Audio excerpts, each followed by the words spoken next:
Hola queridos macrocenes, bienvenidos, soy Mariano si no me conoces y esto es Macrobiótica Zen. Si te gusta mucho el tomate, te recomiendo que apagues esto ahora mismo. Vamos. Pero en cambio, si quieres ser una persona libre, te recomiendo que no te pierdas esta información. En la receta de la ensalada alcalina te hice unas preguntas sobre el tomate, si el tomate es una fruta o es una verdura, si es bueno o malo comerlo, si debemos comerlo todos los días, si es bueno combinarlo indiscriminadamente con todos los alimentos. Por eso hoy voy a intentar responderte de una forma bien completa y va a suponer un antes y un después en tu vida. Vas a tener la información para luego poder decidir si comer tomate o no comer tomate. Realmente en nutrición no hay nada que sea bueno o malo, igual que en la vida.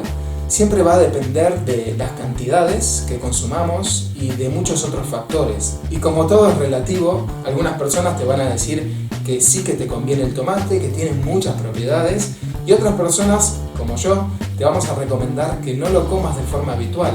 De esta manera vas a comprobar que sí existe una regla absoluta, que es el equilibrio del yin y el yang. Si hay una persona a favor del tomate, va a haber otra que esté en contra del tomate. Y así, con todas las cosas, yin, yang, no hay escapatoria a esta regla.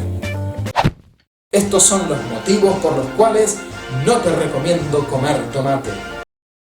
Porque en medicina china el tomate es un alimento extremo, un alimento extremadamente yin. Y siempre intentaremos, en una alimentación saludable, equilibrada, comer alimentos equilibrados para después estar equilibrados, porque somos lo que comemos.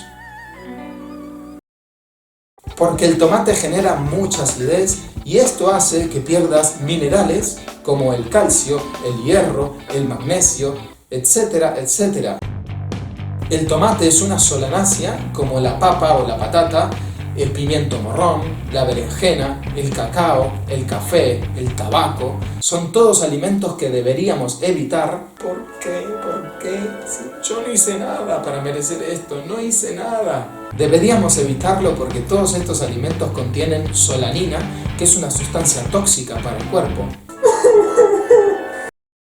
El tomate, como otras solanáceas, contienen oxalatos que acidifican muchísimo el cuerpo y además con un exceso de calcio, juntos, los oxalatos y el exceso de calcio, terminan generando quistes y piedras en algunos órganos, así que no nos conviene. El tomate es un alimento de origen tropical y a no ser que vivas en el trópico, siempre vamos a intentar comer alimentos tradicionalmente de origen local y de temporada. Y finalmente el tomate es una fruta ácida y si viste mi otro video sobre las combinaciones de alimentos, sabrás que algunos alimentos, como en este caso las frutas ácidas, conviene no mezclarla con otros alimentos para que no se generen indigestiones, que a su vez generan toxinas y esas toxinas se acumulan en el cuerpo y terminan generando enfermedades. No queremos eso. ¿Por qué? Si no hice nada para merecer esto. Así que cuando comas tomate crudo, te recomiendo que no lo mezcles con pan. Qué ricas esas tostadas con aceite de oliva y tomate natural y un poquito de orégano. Ni con pasta ni con proteínas. A favor del tomate te puedo decir que hay dos formas para que la solanina desaparezca o por lo menos se reduzca mucho. Una forma es que cocines el tomate y otra forma es que comas el tomate de una cosecha del mes más cálido del año, porque el sol y el calor es muy abundante y esto hace que la solanina desaparezca o se reduzca mucho.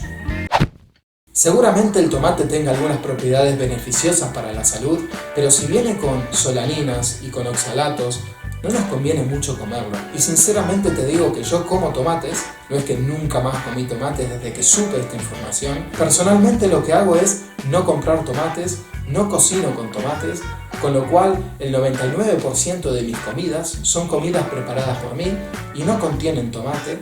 Y si algún día en un restaurante o en la casa de algún amigo existe la posibilidad de comer un poco de tomate, Si me apetece lo como, y si no, intento buscar otra alternativa. El problema es que estamos muy acostumbrados a comer tomate, pero también existen otras opciones. Si vamos a un restaurante y en lugar de pedir la pasta blanca con tomate, podemos pedir pasta integral, incluso sin gluten, en algunos lugares ya la hacen, con una salsa de pesto, por ejemplo. Y no es ninguna tragedia, está riquísimo también. Te recomiendo que, si no tienes ningún criterio personal, sigas mi regla, que intentes evitar el tomate todo lo posible, que ya no cocines con tomate, y cuando vas por ahí, por algún lugar o a la casa de algún amigo, comas un poquito de tomate si realmente te apasiona y quieres comerlo. Pero lo importante, siempre tienes que tener en cuenta que en la cantidad está el secreto. Si tú comes de vez en cuando un poquito de tomate, incluso en invierno, aunque no es lo recomendado, no te va a hacer tanto daño como si comes todos los días durante 20 o 30 años. Aprovecha para compartir este video con otras personas, y si tienes críticas, preguntas, opiniones, déjamelas aquí debajo en los comentarios. No te olvides de suscribirte a mi canal de YouTube. Espero de corazón que esta información te sirva. Muchísimas gracias por seguir mis videos y mi canal de YouTube. Que tengas una buena semana.